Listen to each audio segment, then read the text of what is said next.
All right, we would like to call this Board of Education meeting, the organizational meeting and work session to order. It is, I don't have a clock in front of me. 6:04. Can we have a roll call, please? Dr. Lorenz. Here. Reverend Eilert. Here. Dr. Schweitzer. Here. Mrs. Washburn. Here. Mr. Daugherty. Here. All right, thank you.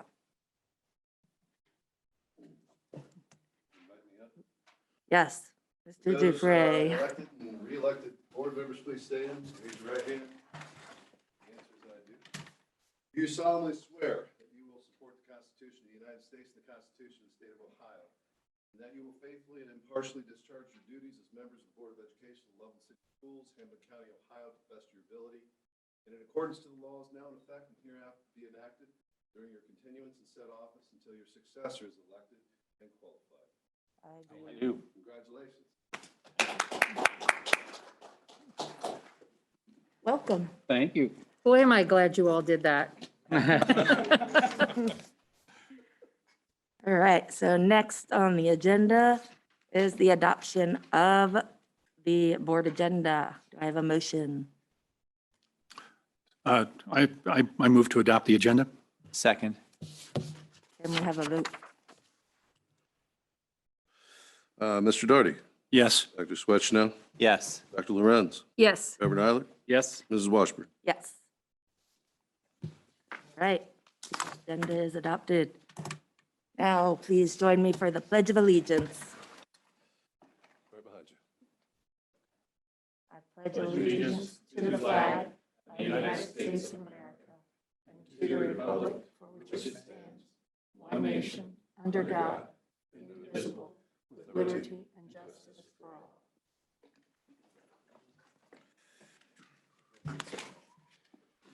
And welcome to all of our guests. Thank you for coming tonight. For those of you at home as well, thanks for tuning in to watch our organizational and business or work session this evening. All right, the first order of business is the election of the president of the Loveland Board of Education for 2022. The presiding officer, right now. I'm going to open the floor to nominations for president of the board for 2022. Any nominations? I nominate Dr. Lorenz for president. I second that. All right.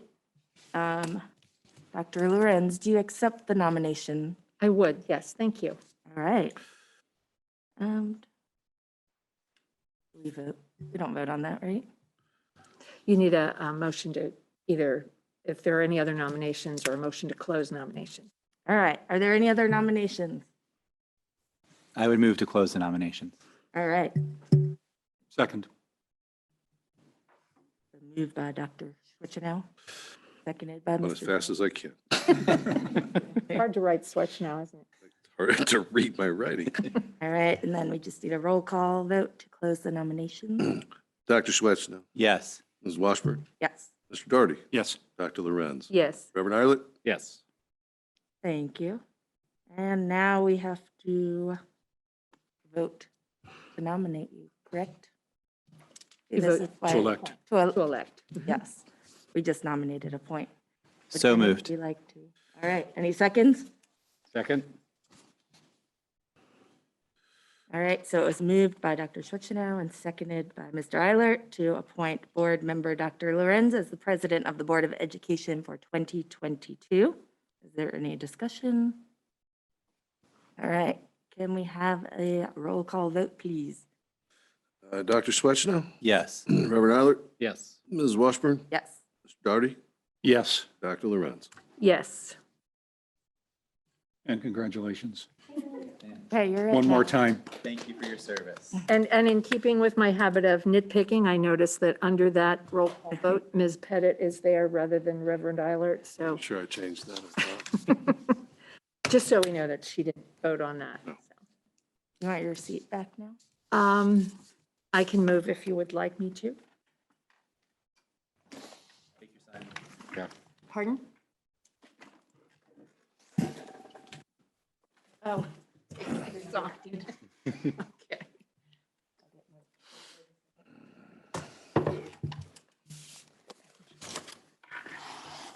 Thank you.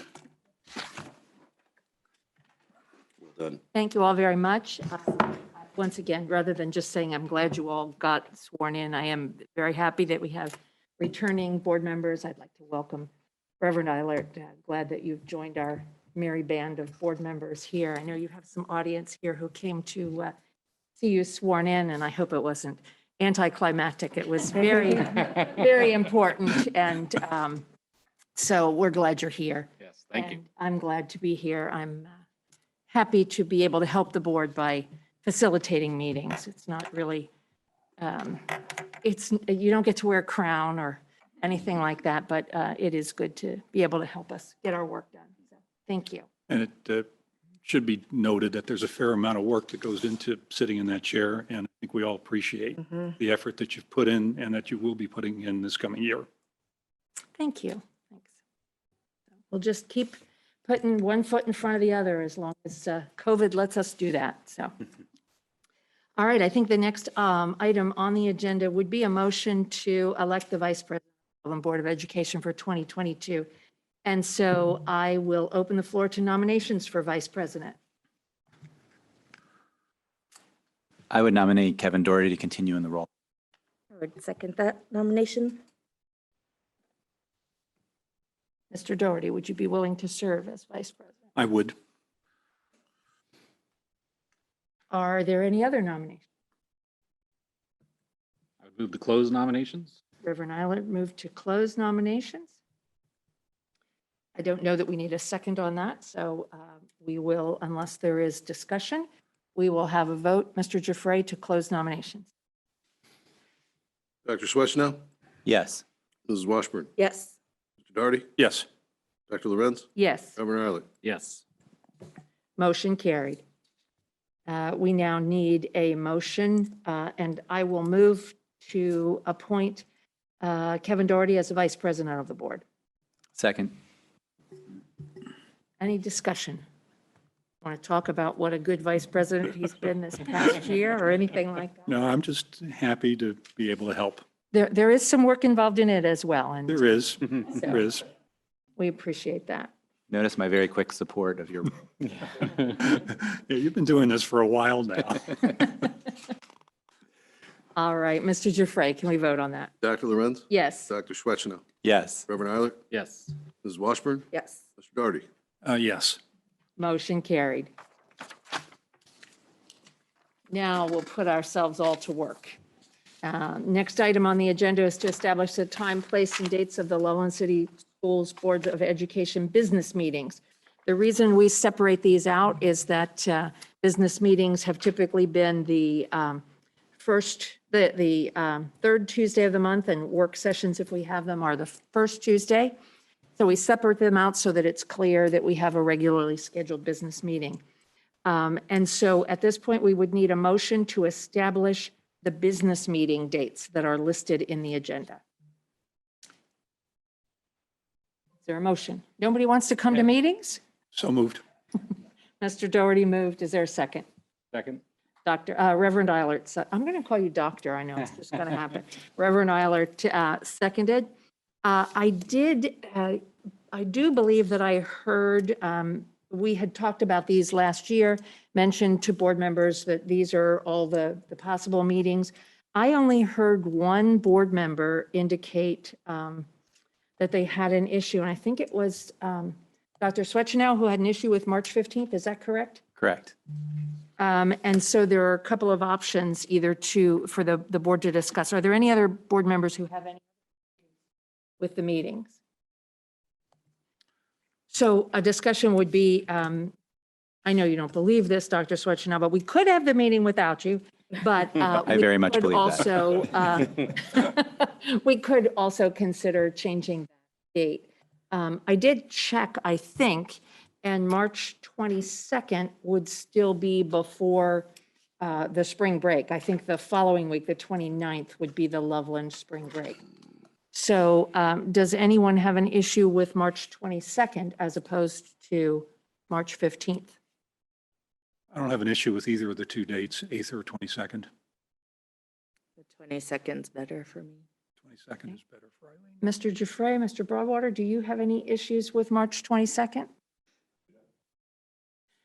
Then what if we consider this motion this motion amended to say March 22nd, 22 instead of March 15th? And the other dates would stay the same. There are a couple you'll note that are the fourth Tuesday as opposed to the third Tuesday. One has to do with budgetary or year-end, not budgetary, year-end financial. We try to move the June meeting as late as possible in June. That's what we've done in the past. Mr. Giuffre is giving me a funny look like it's not necessary, but that's why typically we've done that in the past. And then August 23rd, I believe, was done because the week prior might be the first day of school or something like that. I'm not sure why those meetings were moved off of the third Tuesdays, but just so you know. Any questions or discussion? Thanks for everybody's flexibility for March. Okay, Mr. Giuffre, can we vote on that? Mr. Daugherty, Yes. Reverend Eilert, Yes. Dr. Swetchnow, Yes. Ms. Washburn. The wrong thing. The 22nd. We moved it to March 21st, Second. 2nd.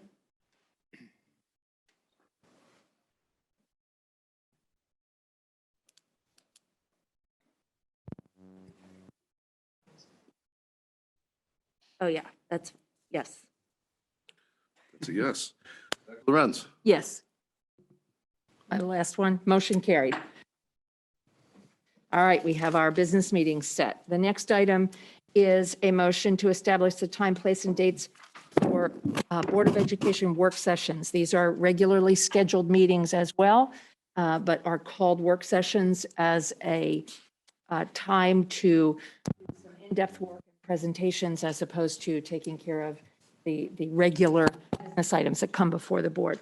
So do we have a motion to conduct regular monthly regular work sessions? We need to take that monthly out of there. To conduct regular work sessions of the Loveland City Schools Boards of Education for 2022 on the first Tuesday of each month unless otherwise noted. So the dates are here and they are not the first Tuesday of every month. Just a reminder, last meeting, we discussed the addition of the February date, so Okay. So do we have a motion to do that? One question, was July also listed initially as an optional? it was Okay, and we've added it. correct.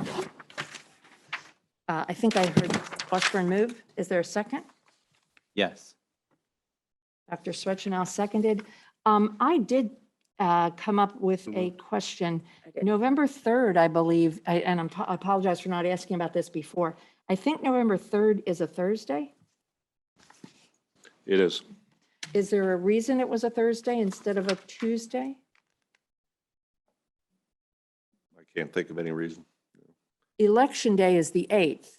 So occasionally we have had a November work session on a Thursday as opposed to a Tuesday because of election day, but November 1st is not an election day. As amended.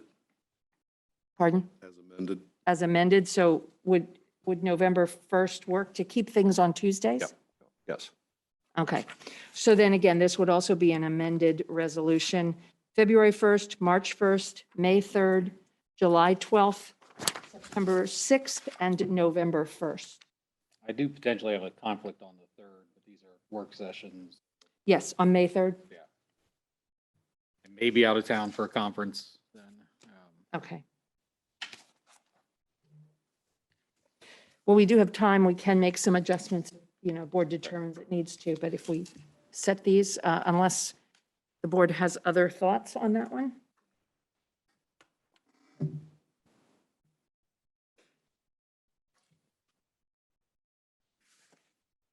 looking.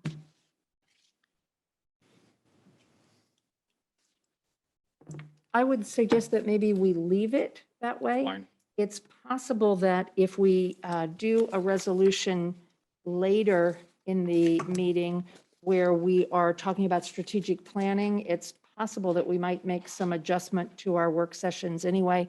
Would that not be true, Mr. Broadwater, if we have some work Yes, to be done? very true. The timing of it, we don't exactly know right now, so it would be good probably just to Okay. leave it where it's at, and then we.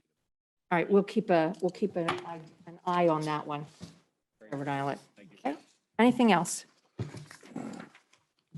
Okay, Mr. Dufresne, can we vote on that? Mrs. Washburn, Yes. Dr. Swetchnow, Yes. Mr. Daugherty, Yes. Dr. Lorenz, Yes, Reverend Islet. Yes. motion carried. All right. So just to recap, we've passed 2 resolutions setting board meetings, regular business meetings, and work sessions. And so those will be entered into the board website after this evening. The next item is a discussion item. It's simply a placeholder, I believe. It is a discussion to determine that we are on track as far as our agendas are concerned, that we are continuing with our past practice of hearing of the public, as we have done in the past, that we are setting up the agendas. The way the agendas are set is that they are set in cooperation between the superintendent, the board president, and the board vice president, and then published on board docs so that board members can have a chance to be aware of what's coming up on the agendas, and to determine that we are in accordance with the current process of videotaping and streaming and recording the way we are doing now. I would just ask if there's any discussion, any concerns, or if we are starting the year as we finished last year with the current procedure for taping, the current procedure for streaming those meetings after they have been recorded, and for continuing with our agenda the way we have been doing it. Do you know if we've received any feedback since we started using the new system on quality of viewing? I have not.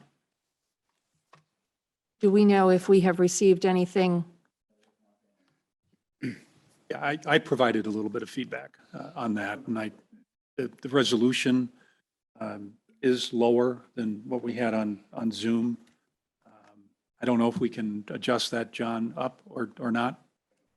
Okay, so we're fixed at this level of quality. The audio, I thought, was excellent. As I listened to essentially the YouTube playbacks, the audio is the best I think we've ever had. The other thing that I suggested is if we can zoom in more to one person at a time, that's a little more operator involvement, but it might help with the video quality issue a tad. But I haven't, aside from my own feedback on it, I haven't heard from anybody else. I think the only piece with that is I was watching some of it the first meeting from out there. And when you were moving to the individual person, it was a little like a roller coaster ride because you only have the one camera. Dizzying. That'd be better with the 2-camera system. So, Yeah. yeah, some of that can be helpful. Someone's talking for a while, but just in general discussion, it got a little dizzying. Yeah, so part of what we've got here is an operator-controlled environment, and I suppose some judgment is necessary. And that'll pick up over the course of time, more experience with this, when to take the time to pivot to an individual or leave it broad. John, I don't think that 2 cameras are, I don't think that, well, you tell me, could we have more than 1 camera on this system? So we zip back and forth. That's the way it's done.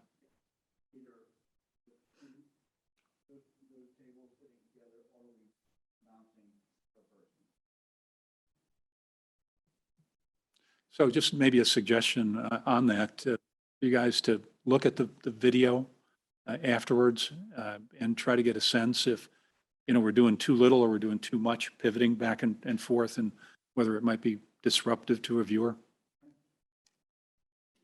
Because you guys are going to control that.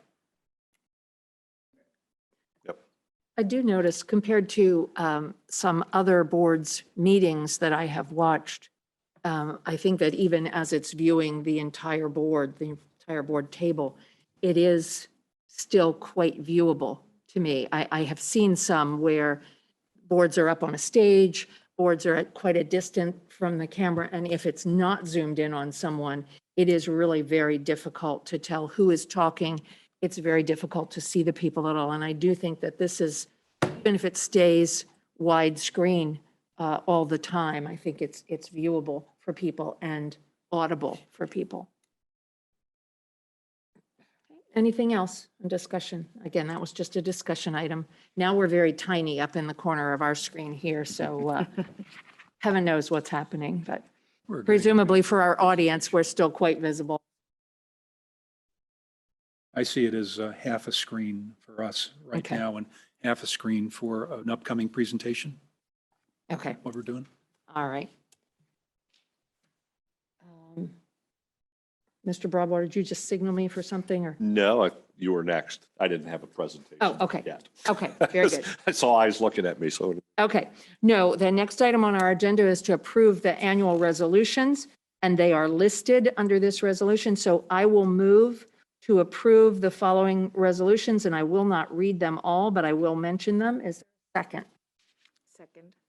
Mrs. Washburn seconded. You will notice that these are the regular annual items that we do, including appointing the business manager as a purchasing agent, setting surety bonds, authorizing the treasurer to attend public records training as a designee to the board, which is a help to the board. It is approving firms for legal service. It is appointing the CEO of the board to conduct the board's business, the superintendent. It's authorizing the superintendent to accept resignations. It's also authorizing the superintendent to employ personnel until the board can meet. The very first item, I skipped over because I wanted to make special mention of it. It is our annual memberships, and it does suggest that the Loveland Board will join OSBA, the OSBA Legal Assistance Fund, the Alliance for Adequate School Funding, and the Little Miami River Area Chamber Alliance, and the Claremont County Chamber of Commerce. You will note that it does not include, as it has in past years, membership in NSBA. So that can be discussed if anyone is interested. And then you will notice at the end that there are a couple of policy items. There is a complimentary passes resolution, which, as I understand it, we need to approve it because it is a benefit for people. So approving those complimentary passes. And then all we are doing is reviewing the policies listed there, because in those policies, it states that they will be reviewed. So they have administratively been reviewed on our behalf, and it has been determined that we don't need to make any revisions to those policies. So those are the things that we are doing to start out the year. Anybody have any questions or discussion?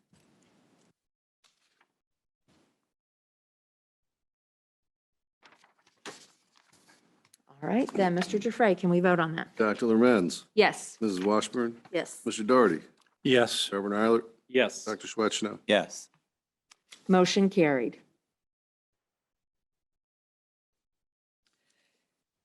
The next item is representatives to Loveland City Council Committee. See that we have a few committees that we do appoint representatives to. And so these are listed here. I do not have a resolution there. I guess we need to add a resolution if we do make any changes to that. And I think that we will need to. Currently, the CIC, the Community Improvement Corporation, was Ms. Pettit as a board member. The current planning and zoning representative is Al Kressler, and he's in the middle of a term. The Recreation Board was in the middle of a term as well, but it was John Hart, who has been elected to City Council, so he cannot continue as the board representative to the Recreation Board. And then the Tax Incentive Review Committee was the treasurer and can still be the treasurer. It was Mr. Hawley last year, and could be the interim treasurer, could be Mr. Giuffre this year. Is there any discussion about CIC and Recreation Board? The Recreation Mr. Board, I know that in lieu of Mr. Hart becoming going on to the city council, there was an individual that was selected, and that was Chris Redmond. If I say that correctly, Chris Redmond. And was this a recommendation from city council? Is that, Yes. okay. So it would be a board resolution accepting the city council Yes. recommendation. These are folks that are representing the school district on these committees. So Yes. do you know what his relationship is with the district? Chris?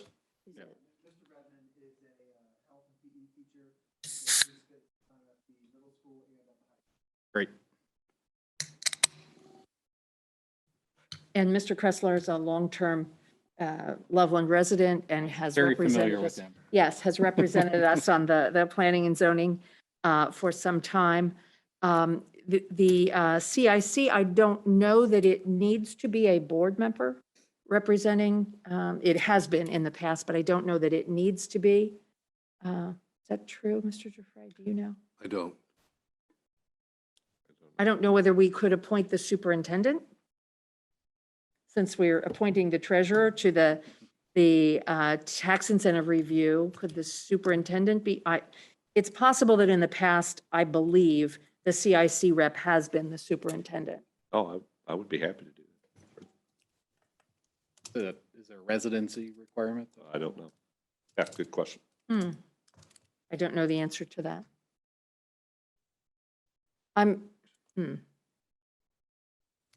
Well, I would say that as a I don't know the answer either, but as a representative of the school district to that committee, I don't see a reason that you'd have to be a resident of Loveland. For instance, many people who are members of the school community are not residents of Loveland City. As an example, I'm a member of the chamber. You know, Right. my- Well, it would be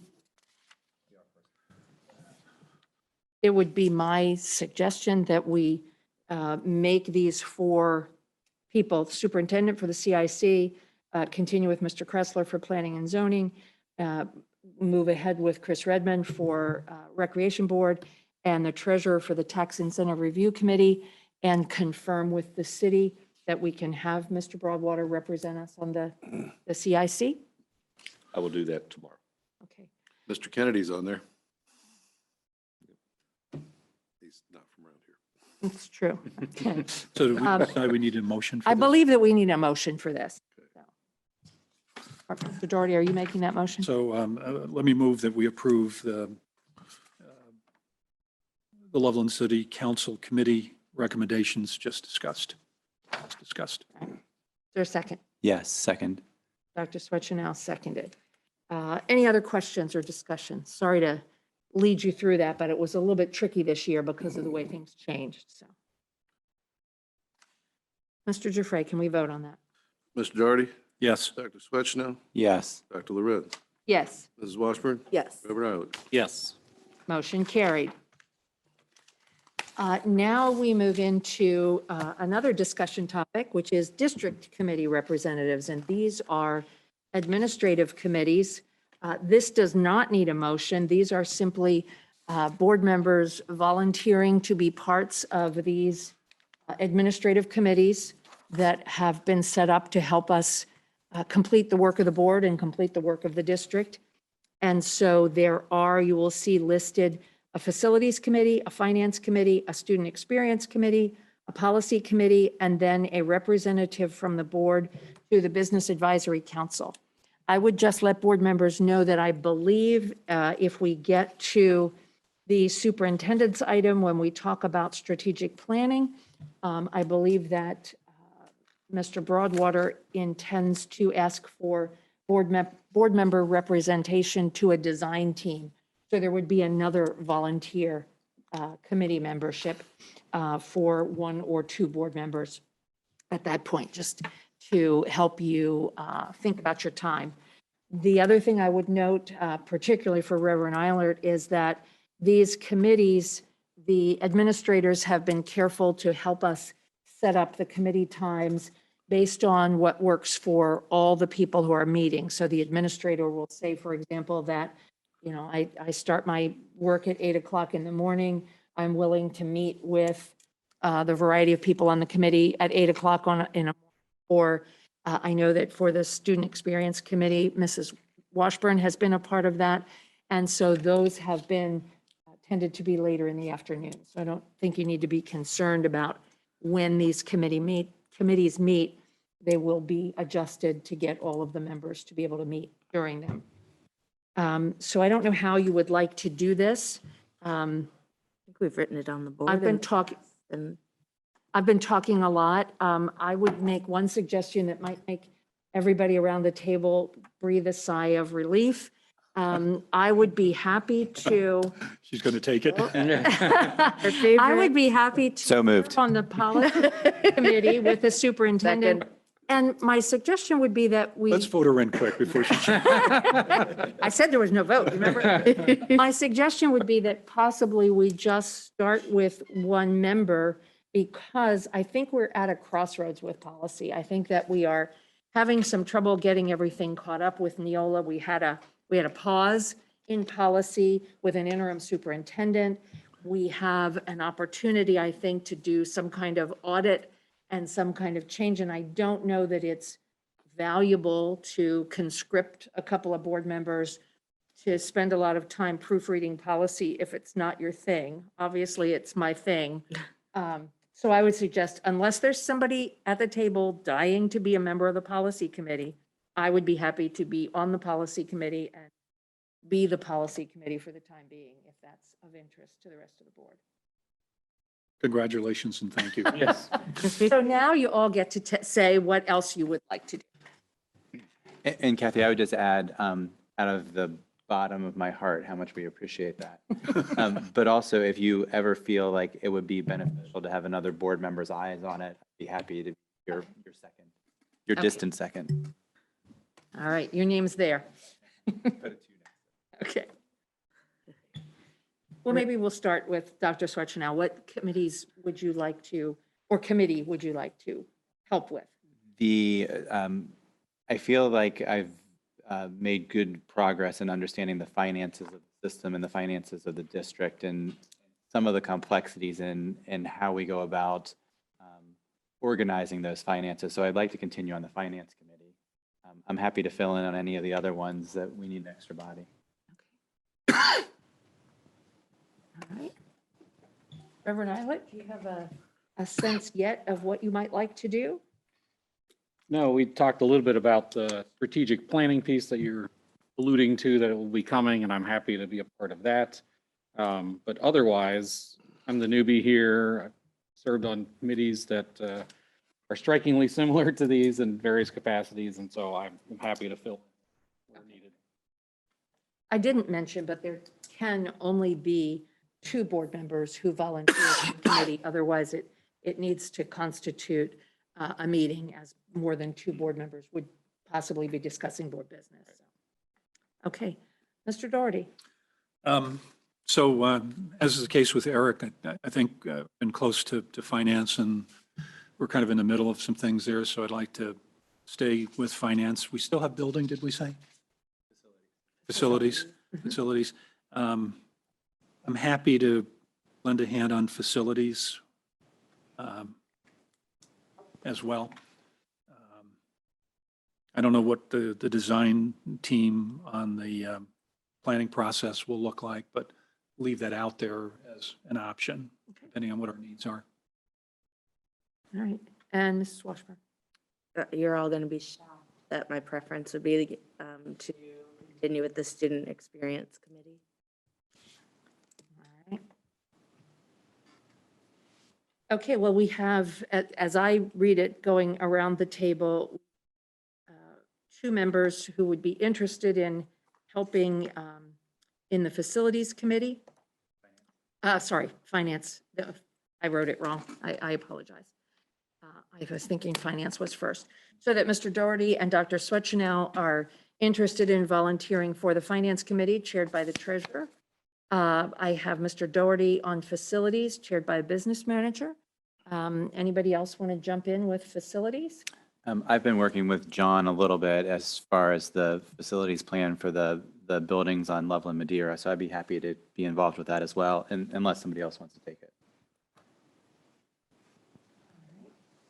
And I do have a space on student experience. Reverend Eilert, would you be interested in Sure. working there?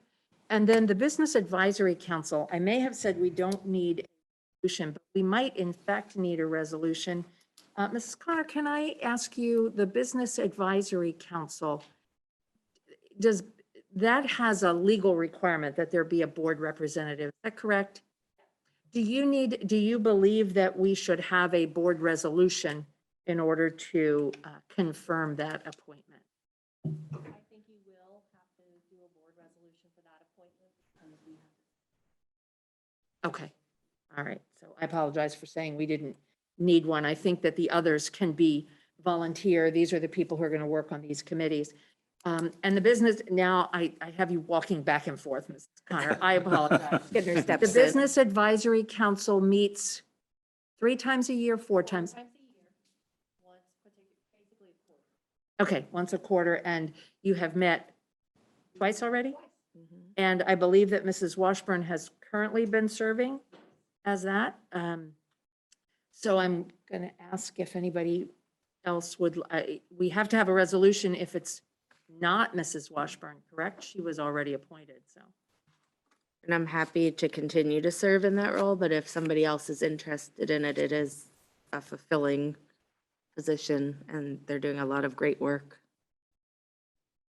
All right. All right, so does everyone feel comfortable with Kevin and Eric helping with the Facilities Committee, Kevin and Eric helping with the Finance Committee, Eileen and Jonathan helping with Student Experience, that I will serve on the Policy Committee and call Eric when there's just too much to proofread?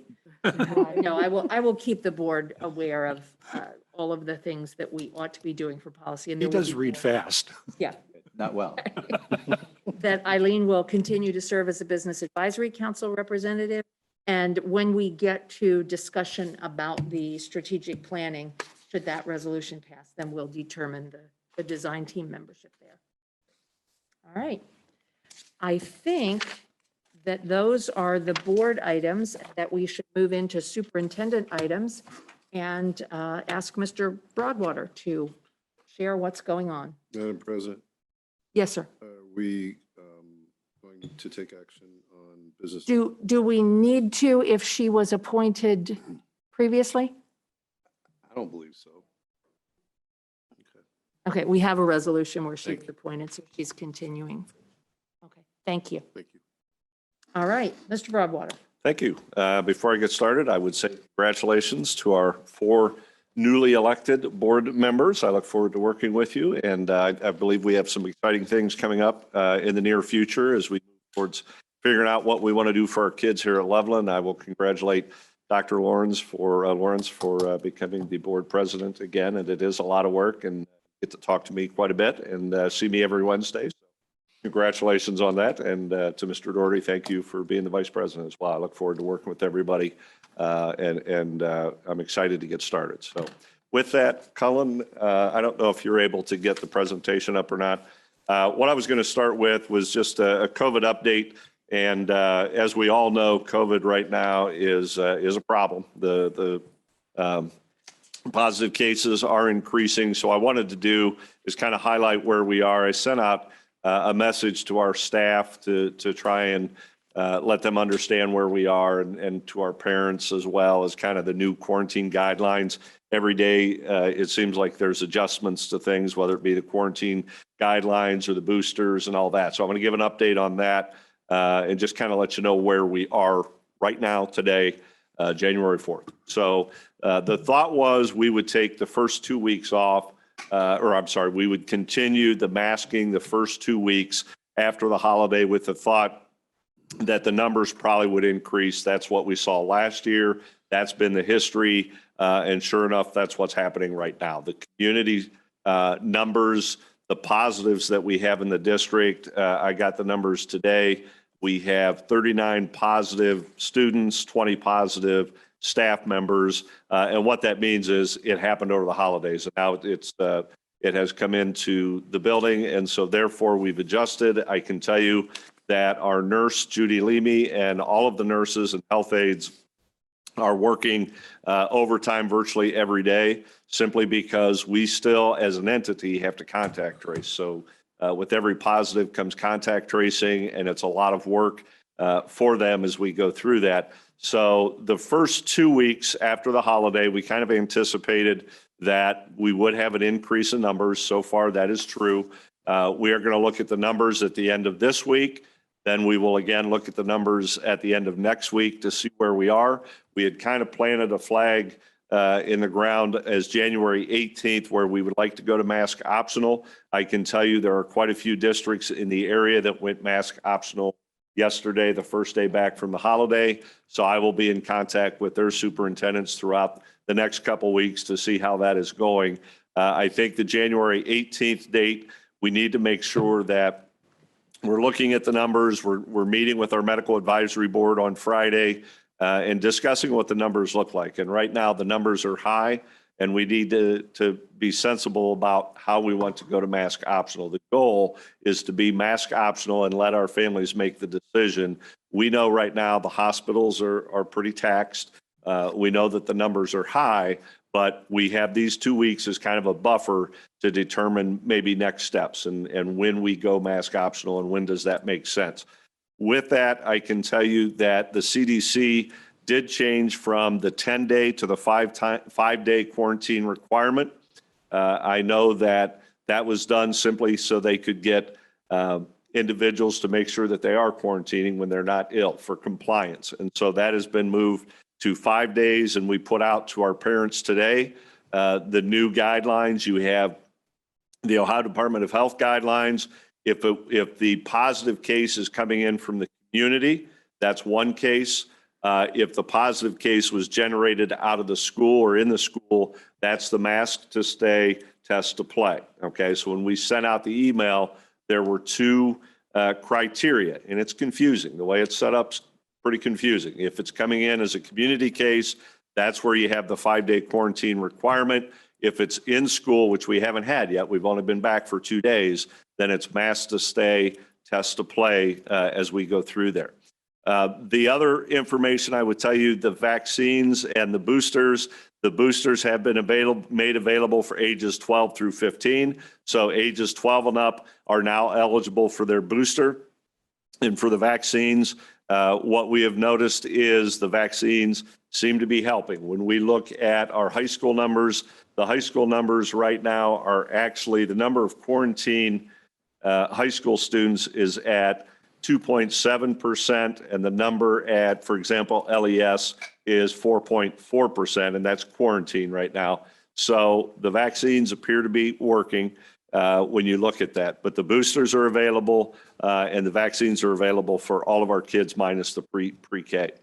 The Ohio Department of Health guidelines for positive cases is, again, for the outside of the school setting. You have mask to stay, test to play is for inside the school setting. And the last thing that I will put out, we did put out a communication to our parents about transportation. We're concerned that if we do not have enough drivers, we want to make sure our parents are aware that that may mean a driver is going to have to run 2 routes. We're not going to double up and put more kids on a bus. We're going to run the original route for the driver. They will then drop the kids off. Then they will go back out for a second route. We will be letting those families know as soon as possible. We would love to do it the night before. Sometimes what happens is there's an issue in the morning where a driver calls off, and then that's when we make the adjustment. So unfortunately, we would have to let the families know in the morning. We will do it as quickly as possible. I can tell you that we were concerned about tomorrow, is why we put the message out.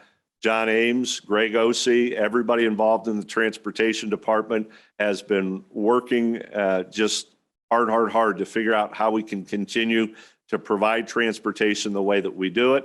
I also know that we had some individuals that have said they will come back and help us out. They used to drive for us. So it's a community effort, and we're in good shape for tomorrow, and hopefully we're in good shape for the rest of the week. but I thought it was important to at least let our families know that we're in a situation where the bus driving situation is tenuous.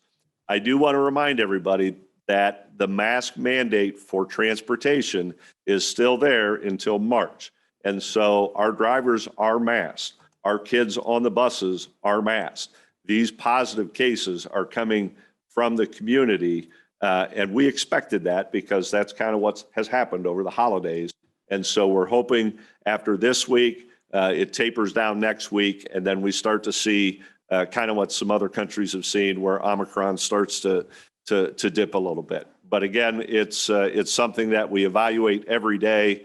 And these are tough adjustments. The buildings, I can tell you, are working extremely hard. The attendance secretaries, our administrators trying to find subs, Garth in the morning trying to find subs, doing the contact tracing.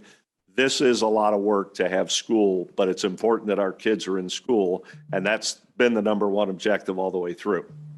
And so we have our kids in school. We're going to continue to monitor numbers. We gave the 2-week buffer so that we kind of anticipated this is where we'd be and this is where we are. But now we want to see where we're going from here. And so I wish I had all the magical answers. I do not. I think it's important to look at the data. It's important to listen to the medical advisory board. It's important to listen to our community and see what works for our kids. It is encouraging that the high school and the middle school numbers, the middle school is at 2.7% as well. The high school and middle school numbers, where it is mask optional, but they've had the vaccines, right now are similar, if not a little lower than the other grade levels. So right now, it looks like the vaccines do help in terms of COVID. So with that, I will stop with the COVID update and ask if you have any questions. Mike, a couple of things. First of all, on the busing question, this is the same issue that we were talking about 6 weeks ago. Yes. Yeah. So this is something you've been keeping an eye on. You've been hopeful that after the turn of the year, you might have more options for staffing than was the case coming into the fourth quarter, supplemental, temporary staffing, whatever. You want to comment on the availability of temporary help? Well, if you're talking bus drivers specifically, there are very few out there. There aren't many out there. Every district is experiencing this because you've got to have the CDL and it requires some training. It's not one day you're not a driver, the next day you are. That's a lot of training to go through it. We could use drivers. What I could say is we are extremely fortunate that John and Greg Ossie have such a good rapport with our employees, and we're working hard to keep it going. The issue is if you have 2 or 3 positive cases that came in from the holidays over the holidays, you now have to try and figure out how we're going to fill those. But John, I don't know if you have any other answers, but finding bus drivers is just a universal issue. All right.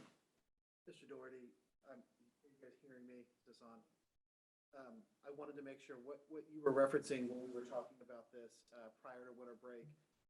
We had a couple of drivers who were out on leave of absences, and we have those folks coming back, which of course was going to be helping us since winter break, and we have some drivers who are either close contacts or they're positive themselves. That has then kind of negated us, getting some of our staff back. So in the end, our thought is that once we kind of get through these next couple of weeks, we feel like we are going to be in a better place than we had been prior to winter break.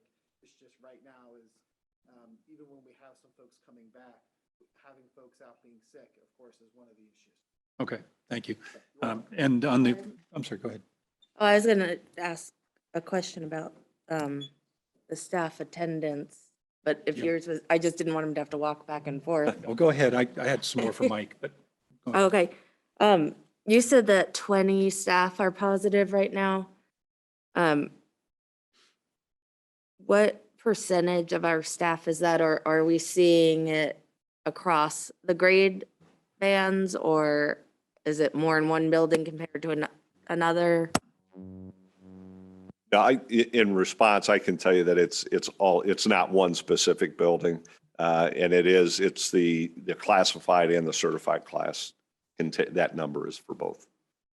And I assume, like all districts, we're struggling still with subs, getting subs and such, or are we? Yes. okay? Yeah.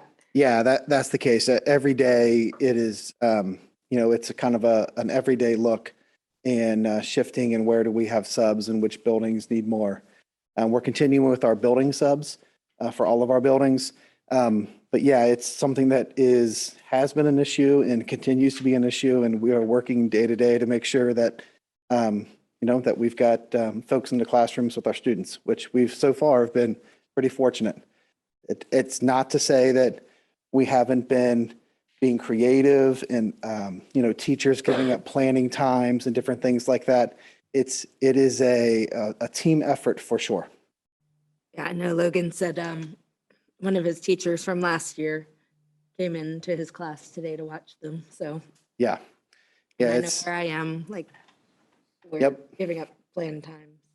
Yep. Every day. That has been an everyday type of thing that, when Mr. Broadwater mentioned that, that we have building secretaries and principals and assistant principals. As soon as one day is kind of like covered, it's starting to look at the next day and how are we going to make sure that we cover the next day? It's an ongoing issue every day. Yeah, and I know, sorry, I do not have COVID. Just had something in my throat. I know that you all are doing a phenomenal job and doing the best with what you do have. So this is not a knock at anybody in central office or at the building level, but we just obviously need to make sure that with the high number of teachers out, that we're still able to maintain the educational excellence that we all know that our kids deserve. So I'm sure that we're talking about some plans and such, right? Of what if we're not staffing properly and things of that nature. Yeah, we are constantly talking about making sure that we're staffed not only for the classroom with teachers, paraprofessionals, but also bus drivers, food service, all of those types of folks that, that go into a successful day of school. All of our planning and all of our day-to-day operations is something that we are consistently looking at with our focus and goal of maintaining school being open and it being a safe place for kids to come to school, and us also, of course, maintaining excellence in the classroom. Yeah, and I appreciate what you guys are doing. I think it's easy sometimes from the outside to judge and say, oh, they're not doing this or that, but it's obviously a very difficult time right now, and everybody is working double time to try to make sure that our kids still maintain and get what they deserve. Those are all true statements. Yes. What you can't forget is we're leaning on our teachers. When we can't find substitute teachers, we're leaning on our teachers for period subs. When you talk about the academic rigor, if you have a math teacher out at the high school, if you have to do period subs, then you're looking for another math teacher if possible. Try and keep the academic rigor. We all know having kids in school is a lot better than them not being in school. We've got plenty of plans that Ms. Connor has had to turn into the Ohio Department of Education if we have to do any pivoting. But right now, we know the best place for our kids is in school, and our teachers have really stepped up to helping each other out. And I know we're all hoping at the beginning of this year we would not be here, but we're here, and our teachers are just getting it done again. So, Yeah, Mr. Broadwater, I just want to kind of echo this idea of, yes, it is an issue every single day. I can tell you that the reason that we are continuing to be able to stay open is because of employees who are at work and are either giving up plan times or, doing something out of the ordinary to make sure that we have things covered. It's kudos to our staff who are really the ones who are stepping up. We are doing things, making sure that we're trying to get additional substitutes and those type of things. But the day-to-day and the pat on the back has to go to our staff. I'm telling you on a daily basis, teachers are helping out one another, and it's something that we are very fortunate to have folks who are trying to take care of, their peers, classrooms, and their students. They deserve the pat on the back.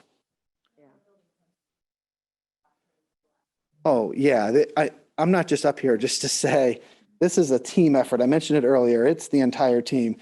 We have all of our adults are chipping in and doing extra, making sure that things are covered, including building principals, covering classrooms and teachers and all the above. I would even throw out that our transportation department, the reason it's working so well is our secretary and our transportation director are driving buses. They're out driving buses and doing their work. And so I think it's important for everybody to understand that the Loveland City School District staff has stepped up to the challenge. And these 2 weeks are going to be tough. And our nurses and health aides are going to be tired at the end of these 2 weeks. But we're hoping that we're seeing the light at the end of the tunnel as we move forward. But Yes, this morning's a great example. Transportation Department, Greg, Mr. O.C., and Lori, the assistant and the director, they both were driving buses this morning, and Mr. Ames was there, the one answering the phones this morning, for us to be able to have all the kids picked up. So it's a team effort every day. And also, if there are people out there in our community who are interested in getting certified to sub, they can apply on the website, correct? absolutely. And we've actually, I've had a few approach me, and we've been able to get some subs. And anybody wants to drive a bus, we're always open for it. So, It's a little more training there. yes. I would just comment, I know that the board members are aware, but the community input that we've gotten so far, and it hasn't been extensive yet, but we have begun to receive communications, and I don't know if you've tallied it up, but it's about 2 to 1, maybe even a little more than that, folks who are concerned about us masking and doing the masking optional, as we stated. So it's good to hear that we're, reviewing what we're doing and considering what the numbers are, because there are people who are indicating that they continue to be concerned for their children, Absolutely. continue to be interested in keeping the masks if we need to, encouraging vaccines if we can. And then I just had a question, which was, I don't know that you said how parents would be notified in the event of bus changes.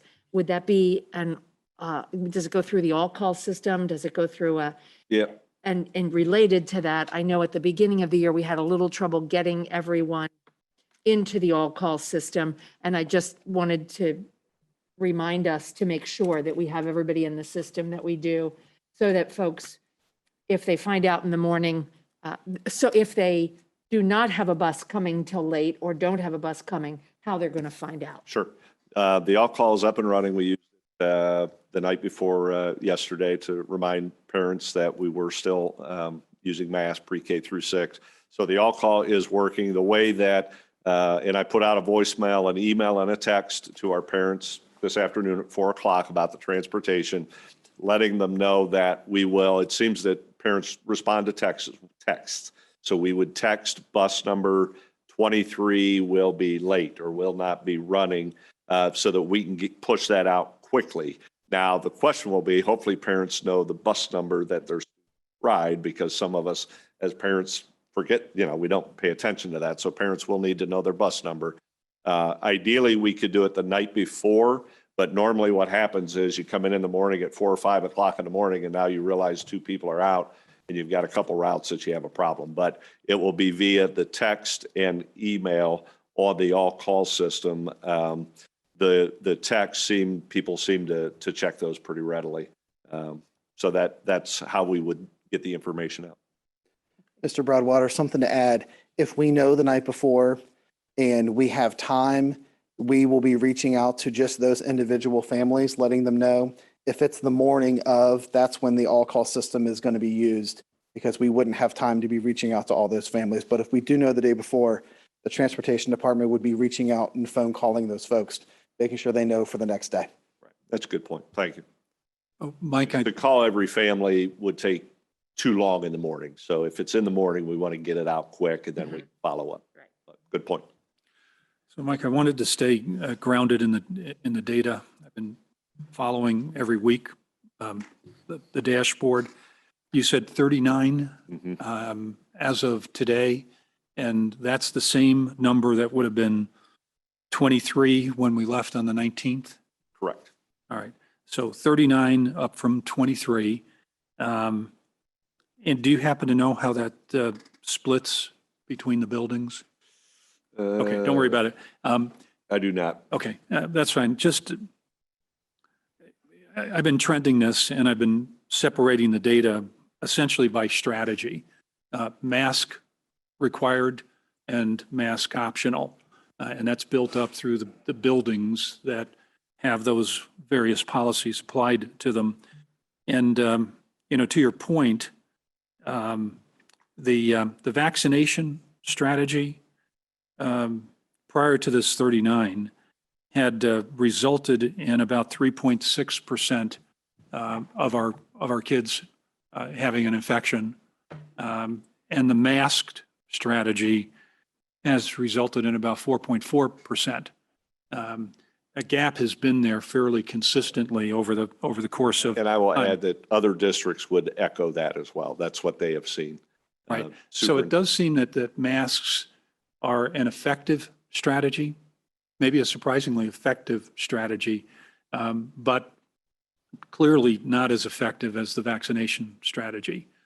So all the more message to our families to, if they can, and they will, go ahead and get the vaccination behind us. It'll be a safer environment for everybody.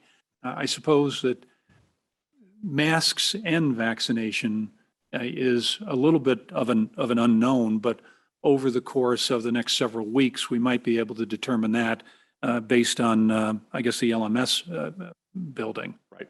Because we'll have a hybrid there, right? Yes. Well, and we will. I think those are all very good points. When you look at the high school throughout the year, it has been mask optional. And I can say the percentage was low of kids using it. The concern, and maybe something I should have put on here, is now that we're looking at this increase this week, we're looking at our extracurriculars, like a dance. Jonathan and I had talked about the dance. What mitigation factors are we going to do? We can't say it's the same old this week. If we're having a dance and the numbers are high, then our students should be masked if they're going to attend, and different things like that. And so talking with a robotics group, have a competition, we're going to have to mask and we're going to have to do some different things. And so we are looking at every activity and what can we do to make sure that we're mitigating if we have outside individuals coming in. It's a problem. So the robotics, and it's just like we have basketball games and so forth that are continuing, and OHSAA has not adopted anything new in terms of quarantine or masking or anything like that. So they're kind of staying the same, but it's important that right now, these 2 weeks, we look at each activity and see what is it we can do to make sure that we're not putting our kids in a spot where we shouldn't. Last point I'll make on this, I was looking at the Ohio Health Department stats earlier today, and if I read it right, Hamilton County has about a 17% to date infection rate. If you look at us since August, in any case, with your 39, we're just shy of 5%. So I don't know if I'm mixing data inappropriately here, but it continues to suggest to me that the school environment, as controlled as it is a healthier place for kids to be than outside of here. So keeping them here not only, helps us with the primary mission, but it's probably also helping to keep them a little safer. Yeah, and it's the example I use watching the Bengals game. You have a lot of people there and they're not masked, and the people that whatever society is doing finds its way into schools, right? And so the community, it doesn't stop at the school door, but we have a lot of protocols and mitigation that does exactly what you're saying, which is we monitor it, we contact trace, we do everything that we need to do to try and keep our kids safe. I think that, you're if I hear you right, you're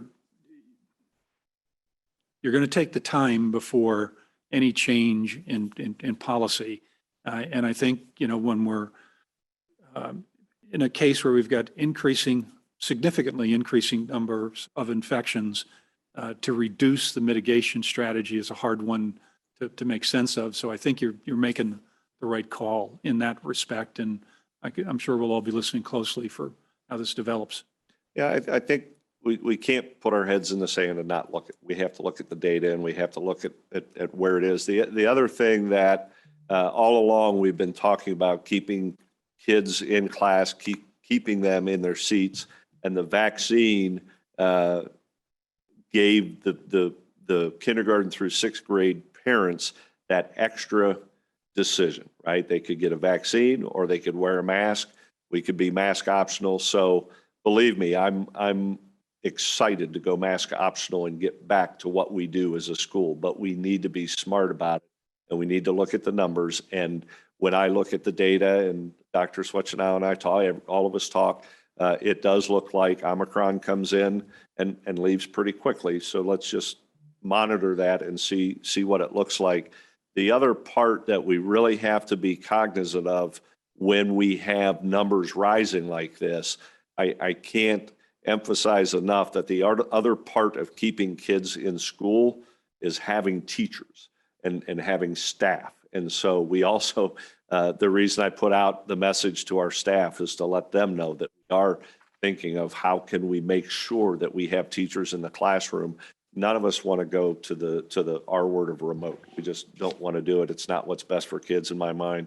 And so we need to be smart about looking at data and being sensible about what the timing would be. And that will be a lot of conversations with all of you and showing you the data and my leadership team looking at the data. And quite frankly, we are, if you look at the other districts, we're kind of in the middle. You've got some districts that are all mask optional. You've got some districts that are all mask. We're kind of in the middle and our numbers have been pretty good. We've been pretty fortunate. And it seems like it's worked pretty well, but every day is a new adventure. They changed the booster date, they changed the quarantine guidelines, and so we're adjusting every day and trying to look at what works for our community. Our community is different than other communities, and look at what works for this community. Your medical advisory committee meets on Friday again, is that correct? Yes.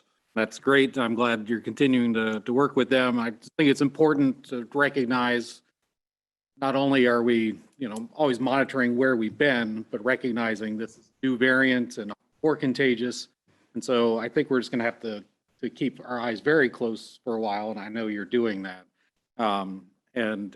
My concern is that certainly I think you're making the right choice to wait until the 18th to make the mask optional. And clearly that's always going to be the end goal to get to that mask optional point. I just hope that we're all very careful and making sure, because our primary goal is to keep kids in school and to keep them safe, to keep our staff safe and to keep them in school, that we use whatever strategy is necessary to do that, to keep masks on the younger kids for now, but also consider that for the older kids if it were to come to that. I know that's an unpopular thing, but that's my overall goal, is to keep kids there, to keep staff there, and to keep them all safe. And if that would become necessary, I would hope we would consider that. I don't think we're there now, given where our numbers are, but we know this is a new variant. It's a new strategy that we have to employ as a society to combat it. And yeah, there's thank you.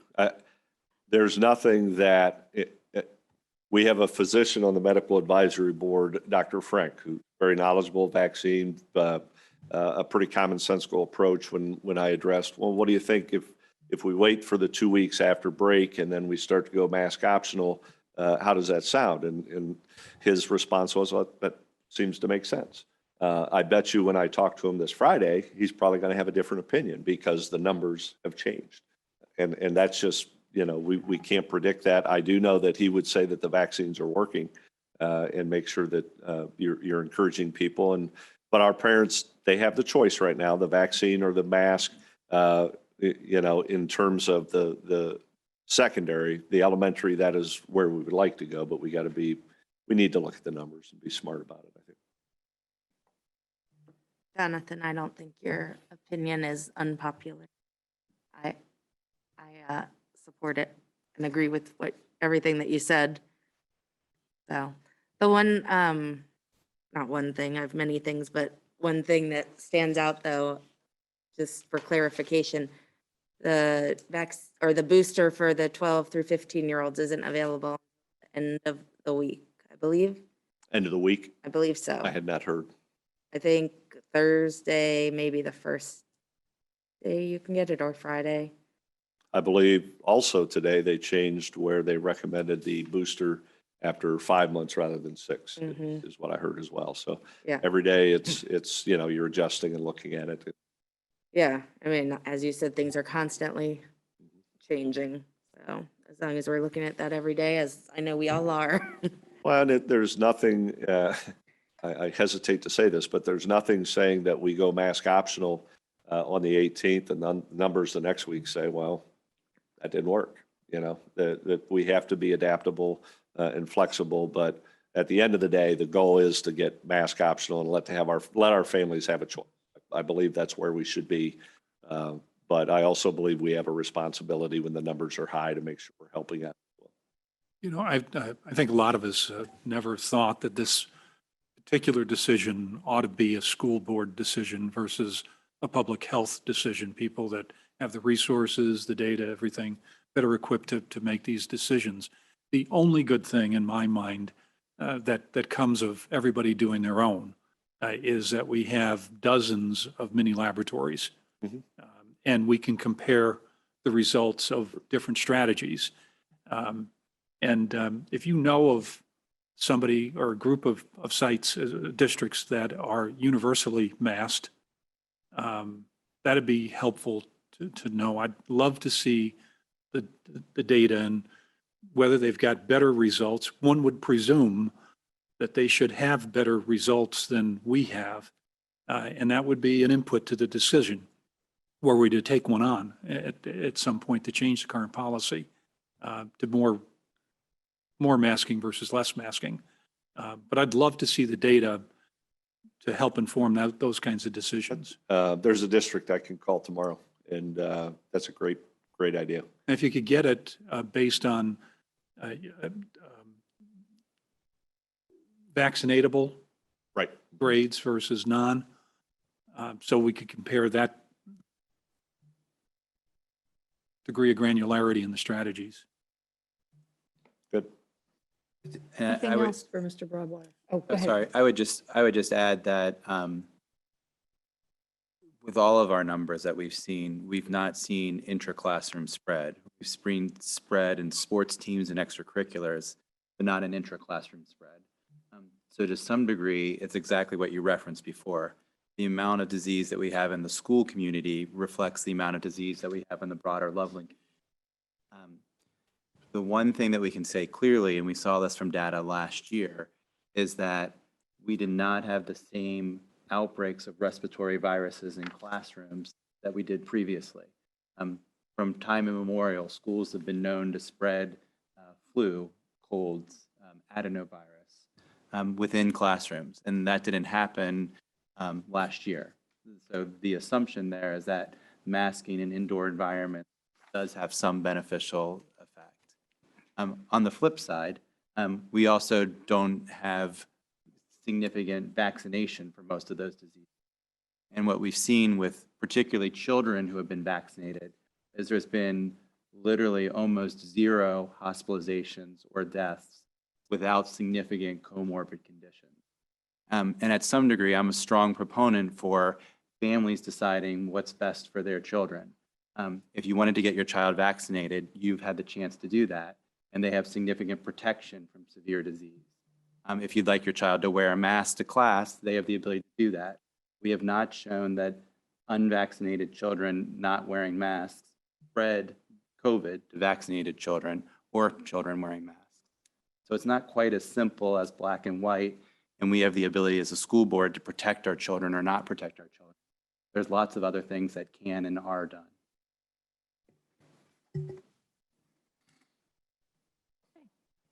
All right. I have Or I'll get you to. more move. other than COVID. Yes, you I do. like that.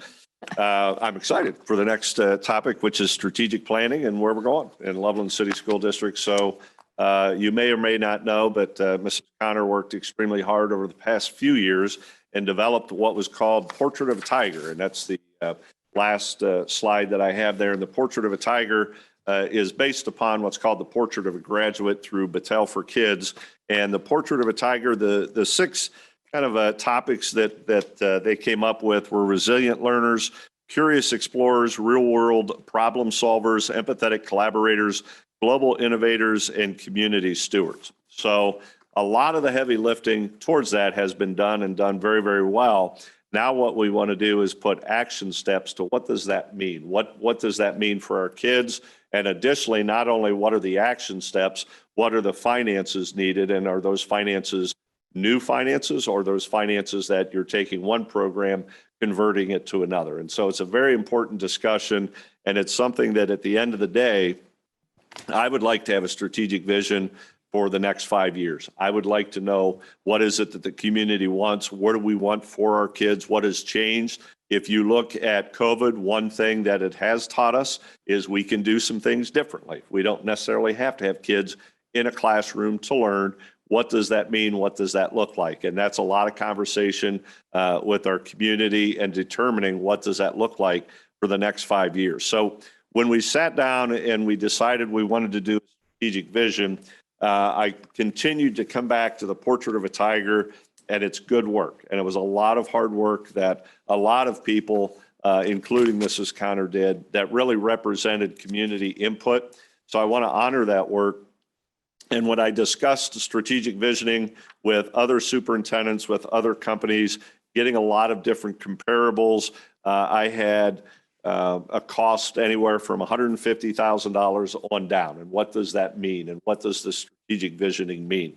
So with the Battelle for Kids, the fact that the previous work had already been done, it's economical because we got a lot of the work done, but B, it's a group that does the visioning and looks at a holistic approach, as well as they've done strategic visioning throughout the nation.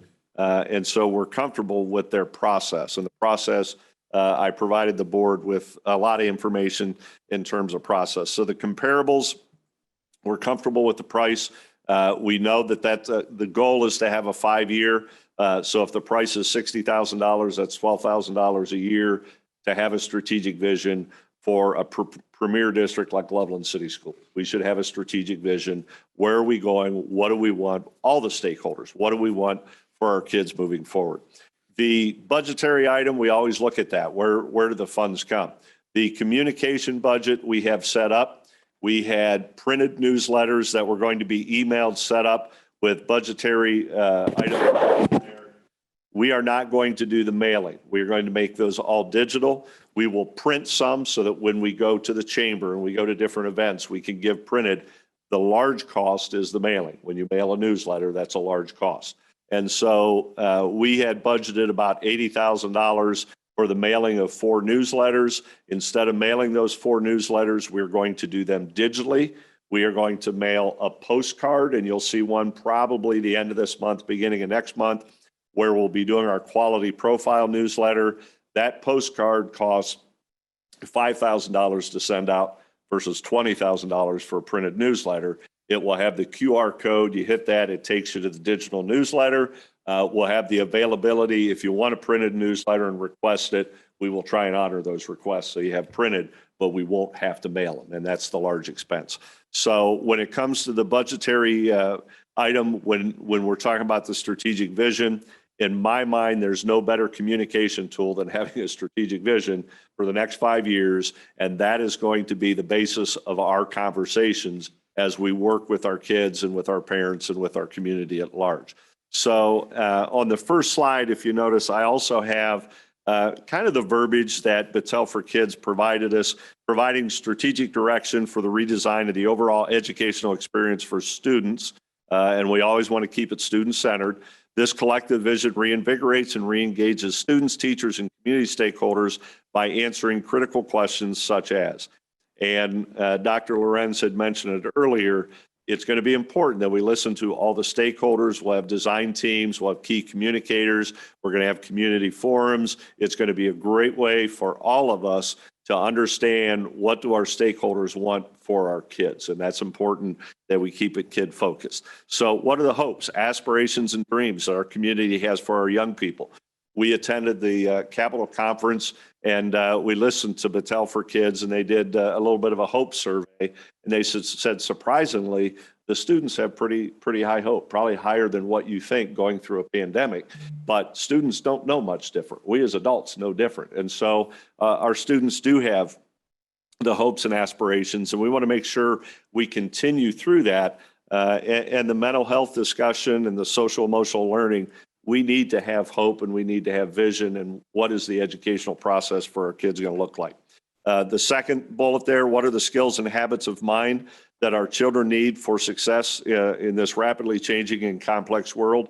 When we had our Tigers Inc. group come in to a person, we're all amazed at how well these kids can speak in front of people. And I think that's the skill that we as adults and as parents say, boy, that's what my student or my child needs to be able to do. And how do you address that? And the nice thing about going through a strategic visioning process for me, I think I've mentioned this before, it's going to allow me to see what we do already and let everybody know we need to communicate to our community.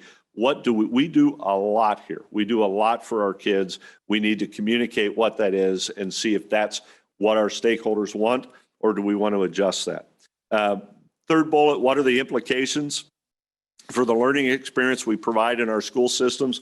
We talked a little bit today with our seniors. If our seniors are able to get internships, can they leave midday? Can they leave after lunch? Can they go to those internships? What's that look like? Who's overseeing that? How are we giving credits? There's a lot of things to look at, but I think it's important. A lot of us have family members that all of a sudden they're working from home and they're not even going to work anymore. Our kids are going to be entering that workforce. What's that look like? How do we prepare them? And there's no better time than now with all the change that's going on. The next slide that I have up there is a little graphic. The design team is what we are going to look at building. The design team, in my mind, is probably going to be about 100 people. And that's where we will ask for 1 or 2 board members to be a part of that. The community forums, we're going to make sure that we open up to all community members so they can ask questions. What we want to do is there'll be a phase 1 in the design process. After that phase 1, we'll hit the pause. We'll have the community forum. We'll outline what that phase 1 looks like for the community and the individuals that are there.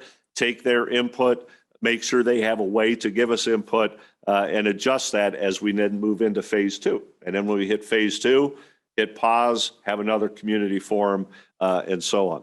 The key communicators are individuals that we know hold the different parts that you see on this diagram: communities of faith, business community leaders, higher education, social service agency, policymakers. On the right, more of your school-based individuals. It's important that we get students on here. We should be listening to our students and hearing what is it they feel that they need as they move in to their next stage of life, whether that's college, the workforce, whatever that may be. So that's just a little bit of a design on what that design team looks like, and also how we're going to get community input. And I believe I shared a flow chart with the board earlier on kind of how I see things working with the communication, but this will be our #1 communication tool as we go through it, as we develop it, and as we have it. And that this should be the focus of all our communication, and it's based on what our kids need and what our stakeholders want for our kids. And then the last one, again, is the portrait of a tiger. That is what we're going to build on. When we look at the first phase, we will have the portrait of a tiger there. We will make sure that's where everybody feels. Maybe there's difference of opinion, but it's a great starting point, and it allows Battelle for Kids organization to kind of get started a little bit quicker, because we've already got a lot of heavy lifting done thanks to that group. And so with that, I'm excited to get it started. And with the board approval of the contract, we will start to work with Battelle for Kids. We are going to have all of our district leadership team be a large part of the design team. Our principals, our administrators, our teachers, our parents, our kids, our community members, board members. I've met a lot of individuals that are very passionate about our schools.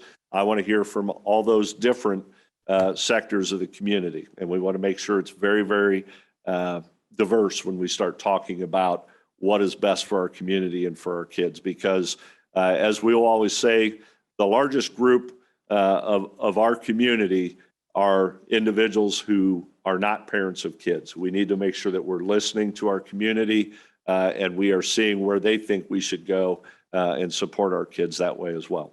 So with that, I will stop and open it up for any questions. In terms of the board members, two would be great. One is sufficient as well. Before we open for discussion, I would just let you know, despite the fact that Mr. Giuffre and I looked at this agenda with eagle eyes, there is not a resolution on here, but we would be asking for a resolution to accept this agreement. The other thing is that the agreement and statement of work are provided for board members on board docs under administrative contact. If the contract is approved, those would be moved into content that could be seen by the public once that's been approved. So I just wanted to let you know that as you move into discussion and questions you might. So who has questions, discussion? We used them in the past that you recall. Patel for Kids, it was their work that we used to help do the portrait of the tiger. That's what I thought in a lot of districts. Mr. Daugherty. Mike, there's the vision, the plan, statement of our aspirations, et cetera, and then there's paying for it. Can you talk a little bit about how the process, helps to uncover the impact on our financial situation and how we start the conversation with the community about levy implications and things, in that nature? Yeah, I think for me, it's premature to talk about levies and all of that if you don't really know what program you want to move towards. You know what I mean? You need to know if we want to develop a program and we want a robust program, whatever that may be, does that mean that program is replacing a program so there is no additional funds needed? Or do the stakeholders say, well, we really need this. We want to be innovative, whatever it may be. And so in order to develop where you're going as a 5-year forecast, in my mind, you need to have a roadmap of what that means. If you just want to keep the same for the next 5 years, then a 5-year forecast is we're going to keep the same. We're going to look at our FTEs, which are major expenditures. But I think we owe it to our kids and to our community, our stakeholders, to at least verify what is it that we want to focus on at Loveland City Schools. And I can tell you that once we have that, that is going to be the focus of the work we do. Because right now I have this portrait of a tiger and I love everything in here and I think it's great for kids. I don't have action steps and I don't know how we're doing this. We need, as a premier school district, I know we're doing great work. I know we are. Do we need to do something different? What is in here, the portrait of a tiger? And Kevin, if we come out with just 3 action steps that we know are going to help kids and may not even cost any extra money, it's mission accomplished because we've had communication with the community and the stakeholders. But I think in answering your question, in order to know how to make your home budget, you got to kind of have an idea. Do I need a new washer or dryer or not? What is it that I need? And so we're in that process of figuring out where is it that we need to go. It's just like we were talking today about the financial literacy piece that has now become a requirement. Well, you don't just add that requirement. Something's got to go or something's got to be added. And so that's the part that it's important we communicate. The financial literacy piece, whether you think it's great, not great, doesn't matter. It has an impact on scheduling, on staffing, and what does that impact look like? And so for me, in order to be smart fiscally, you have to know what you're doing. And Mr. Giuffre can always tell me no. But we need to know what we're doing for our kids before we can say this is what we need. So I think that makes perfect sense. There's a step here where you kind of temper your aspirations. You can aspire to a lot of things, and then sometimes you hit the brick wall that says, I can't get all that done within the resource capabilities of the the community. So the question is really about how you reconcile, how do you close the loop on the visioning, with what's practical and affordable. Mhm. I guess I'm trying to probe on how the process reconciles those two dynamics in the community. Well, I think the important piece to that, Kevin, is recognizing that it does have an impact. It sometimes you'll hear people say we need more robust this. Well, we would all love to have more robust everything, but what does that mean? And I think it's an educational piece, not only for me, but everybody on that design team, everybody a part of the process needs to, they will go through an educational process of, oh, yeah, well, if we want to do that, there's this. And so it is up to us as district leaders to make sure that we are fiscal stewards of the district. And doing a strategic vision doesn't necessarily mean it's going to be additional funds. It means it might be reappropriating our focus and our funds to that, if that makes sense. But I think there's a big educational piece for all of us to understand how this works. So I would interpret what you just said to mean that we'll go through the visioning process, we'll go through the planning process. Then we have to step back for a minute and say, what implications does this have, if any, on our levels of financial expenses? Yes. And there has to be then a process of kind of reconciling that with an estimation of the community's willingness to pay that bill. If it's indeed, substantially incremental, it may not be. Right.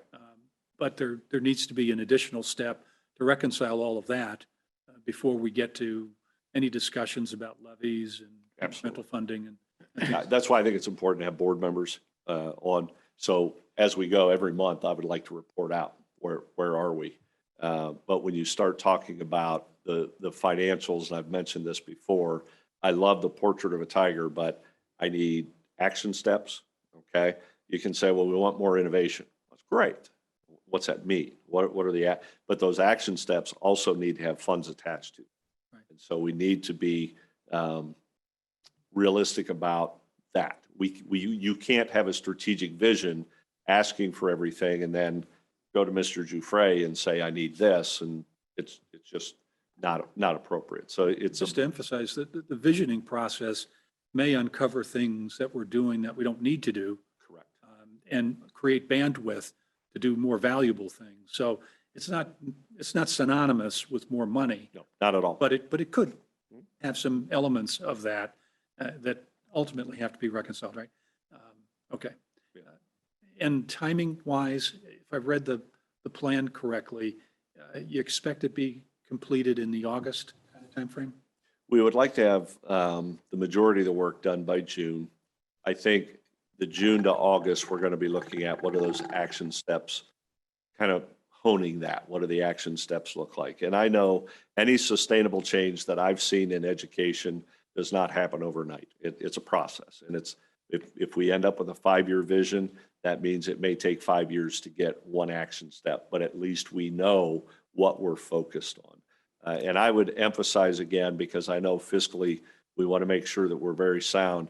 This could end up saving us money if we see what we're doing, or it could be, we don't know going into the process, but it's important that we educate everybody involved that this is how it works.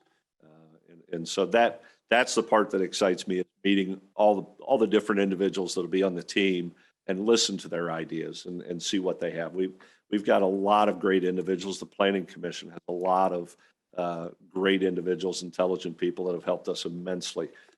And so we want to make sure that we're listening to. Anything else? I would just say that I have historically been known as a person who says, I'm not one for lots of strategic planning and visioning, that, I'm fairly sure that what we do here in Loveland schools is educate Loveland students, that we want to prepare them for their future. But I do think that we are at a time right now, we've had an interim superintendent, we've had some time when we've been working with this portrait of a tiger, and the way we've been getting to action steps is to talk about building goals and talk about grade band goals. And I think it's probably a good time to try and tie it all together and talk about the 5-year future of Loveland schools. So I am convinced that strategic planning is not so bad at the moment. We hope you keep that opinion. The last thing I do want to reiterate this, the funds are coming from the communication budget in lieu of doing the printed newsletters. And so we've set that as we wanted to make sure that wasn't additional funds. We're actually going to be saving money. And we'll get the postcards out to let people know when the newsletters are. So I don't know who Patel is. I have no experience with them whatsoever. I have no opinion on them. If you think they're the right firm for this job, I have to go with your endorsement of them. And that seems to be pretty clear that this is the group you want to work with. It is. There are a lot of groups that do strategic visioning. I think the portrait of the tiger work being done is excellent work. I looked through the PowerPoint again. I think there were about 45 slides. I looked through all the work that was done, all the input we got, we received from the community, from kids. It was awesome. And I think we need to honor that. Again, if it comes out to where we have 3 action steps, but we have an idea where we're going and what we do, and we do educate kids very, very well, I think it'll be helpful. But Battelle for Kids is a national firm. Andrea, I don't know if you have anything to add about Battelle for Kids, but.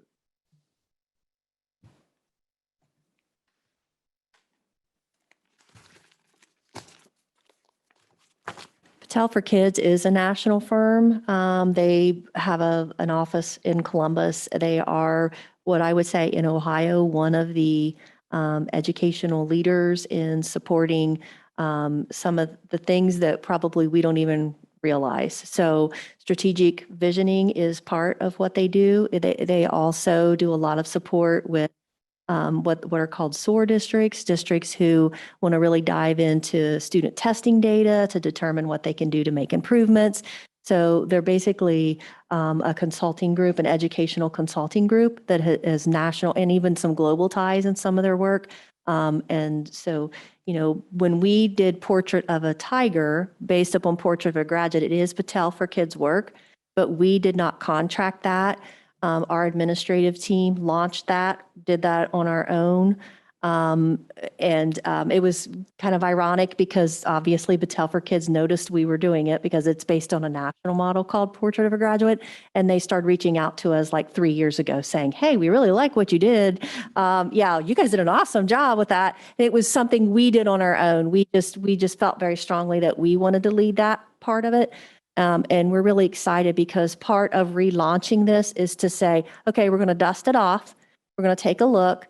We're going to continue to get some community feedback on it and see, is this still what we said 3 years ago, or do we need to adjust it? So I think it makes sense to stick with that model. They have been reaching out to us because they thought we did an amazingly awesome job and not even using their services to do it. So whether you need a strategic plan or not, I'm sure can be debated in a lot of quarters, but I think Eric and I walked into a situation that you could clearly interpret as a misalignment of expectations. Parts of the community, well, there were segments of the community that had different views on what LCSD should be. And I think there's still residual elements of that out there. And going through the process that you've outlined, I think teases out the answers to that set of questions and creates alignment about what do we think this is all about? What should be important? What should this look like? And that's pretty valuable stuff in all kinds of unforeseen ways. So I'll support you on this. I think it's a smart thing to do at this point in time. Thank you. I think it's important. Thanks for speaking, Andrea, about the process. I think it's important for us as a leadership team, myself, the new superintendent, to participate and not lead. I want to participate. I'm not looking for any outcome. I want to see where we end up. I'm looking forward to it. We may end up where, you know what, this is where we are. This is us, and that's okay. But it will be helpful to have conversations with a diverse group of members of the community and our kids and our staff.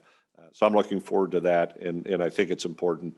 It's not something you want to do every year. That's why I'd love to have a 5-year vision, and let's go. And it's sustainable change, in my mind, takes 3 to 5 years in the educational setting to do it right, because you have to professionally develop staff. You have to do some different things if you're going to change program. So I think in the middle of a fiscally challenging time, kudos to you for finding the funds and actually saving a few more dollars Thank to the process. But I also think it's really wise to hire a firm to do this work, particularly as new as you are into this role, knowing how much time it can take, the working with the firm, the kind of help that they give you, motivating the group, keeping it on task, monitoring all of those things, and bringing that outside expertise and best practice work is a really valuable component of the process. Right. So I'm very supportive of this idea of hiring Battelle to do this work. great. If I remember, your name was on one of the district committees for that too. So. Yeah, we could have a little bit of discussion. I did sort of twist Reverend Islet's arm to say maybe he wanted to be on the design team. I heard Kevin sort of reserve. Are there other board members who would like to be a part of the design team? So we have to have an arm wrestle to decide who it's going to be? I would be interested in it. I guess it would depend when the meetings would be and the frequency. I have a suggestion to ask if this would work, and I don't know if it will as a member of the design team, whether the design team needs the dedicated members or whether the design team would allow that Reverend Eilert could be the board representative to the design team. And then depending on when the meetings are, other board members could float in and out. So if Mrs. Washburn was available for a design team meeting, she could join and they would be the 2 board members. If she was not available and another board member who wanted to be, so perhaps you can find out from the process if it needs. Yeah, I think I have no problem with that. I think the more information and you're going to be obviously at a high level if you're coming at 1 or 2 meetings, but seeing what the process is and listening to the community, I think would be great. So I would defer to what you would decide on that. Either way would be great. Yeah, I'm very open-minded about it. I'd rather ask you, if you think I could be of some help or support along the way, ask me and I'll be there. I don't think we need all 5 board members involved, and we've all signed up for a bunch of different things here. So spread the work is probably a good idea. But if there are areas, and the kinds of things that I'm concerned about is primarily on the community relationship side of it and the fiscal side of it. Those are the big areas that I'm listening for. So if there's areas around that might be useful to have me involved in, I'm more than happy to be there. So think about listening to the concerns that you had in a prior meeting about listening to the community. I developed the community forums. Right. That's kind of outside of the Battelle for Kids, but it's something that's, we at Loveland feel we need to do. So having a board member there that isn't necessarily a member of the design team would be great.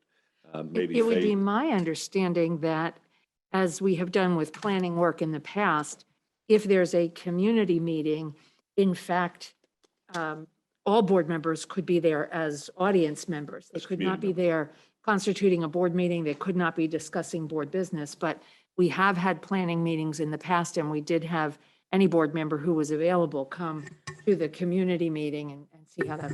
Yeah. So I would assume that that's certainly a possibility for this. So if the contract is approved this evening, Andrew and I are going to call Battelle for Kids tomorrow. We're going to ask them for solid dates. We need dates because we want to get these dates out for our community. Hopefully by the end of the week, we would have the dates that they're going to do the different phases, and then we could develop the community forum dates, and maybe that would help drive a decision of who could participate, if that helps. Right. Well, for the moment, maybe we'll slide Reverend Eilert's name in under that, that listing of committee volunteers we had there. And then maybe on the 15th, we'll be ready to say who's available for other help with that, if that sounds good. Great. Then we would need a motion at this point to approve a contract with Battelle for Kids to provide services for the collaboration, development, and recommendations towards implementation of the district strategic vision. Can I just say so moved? Yes. No, you don't have to repeat everything. I don't You need the amount in there for the motion? do we need the amount, Mr. Dufresne? No. Okay. So we have a motion from Mr. Second. And we have a second from Dr. Swetchnow. Any other discussion or questions? You are voting on the contract and the documents that I mentioned before, which are in board docs under administrative content. Board members have seen those. In order to be able to vote on them, they will be moved into public content. Yeah, and just for purposes of public disclosure, Mike, you've said 60-ish, I think it's 62,000 Yes. is the amount, so everybody knows that. Yes. And the contract really describes a process of working with the district team to build this plan, and it has timeframes associated with it. So And we did, not to belabor the point, but we did have some difficult conversations about pricing and what that means in the process, and also making sure that they know we want action steps and finances. So we've had lengthy discussions, but yeah, that would be the amount. And again, just for the public's benefit, you've been talking about this actually since before you were hired. And you've talked about it in I don't know how many of our public meetings, wanting to go down this path.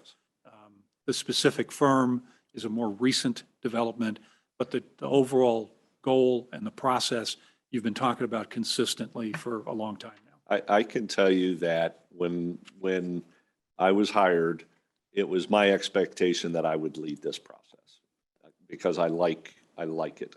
I think it's important for our kids that we have a vision of what we want for our kids.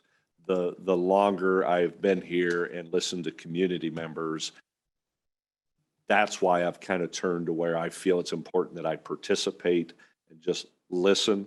And to do that, I need a third party to come in and do that. And the more I research third parties, the more I kept tripping over the portrait of a tiger going, well, we've got all this work and it's great work. Why would we not expand upon that? And so that's kind of the whole process. I just think the more I've learned about Loveland, the more I know how much we do for our kids, but making sure we listen to our community, I think it's important for me to participate. Okay, we have a motion and a second. If there's no more discussion, Mr. Dufresne, can we vote on that? Mr. Daugherty, Yes. Dr. Swetchnow, Yes. Dr. Lorenz, Yes. Mrs. Washburn, Yes. Reverend Eilert. Yes. Motion carried. Thank you. We then move to the last item on the agenda. And in order to move along quickly, I will make a motion that we approve the 2023 tax budget. And I will simply let you know that there was a tax budget presentation at 5:30 PM. It was, as Mr. Dufresne described it, a 23-minute legendary presentation. One of his best ever. And before I say any more, is there a second to my motion? Second. Dr. Swetchnow seconded. Also, the tax budget information has been on the district website since December 24th. Again, Mr. Dufresne promised that it would be there December 24th, and even though it was a holiday, I did check to make sure it was there, and it was. And so, and board members have this. This is in public content on board docs, the tax budget and the fall forecast.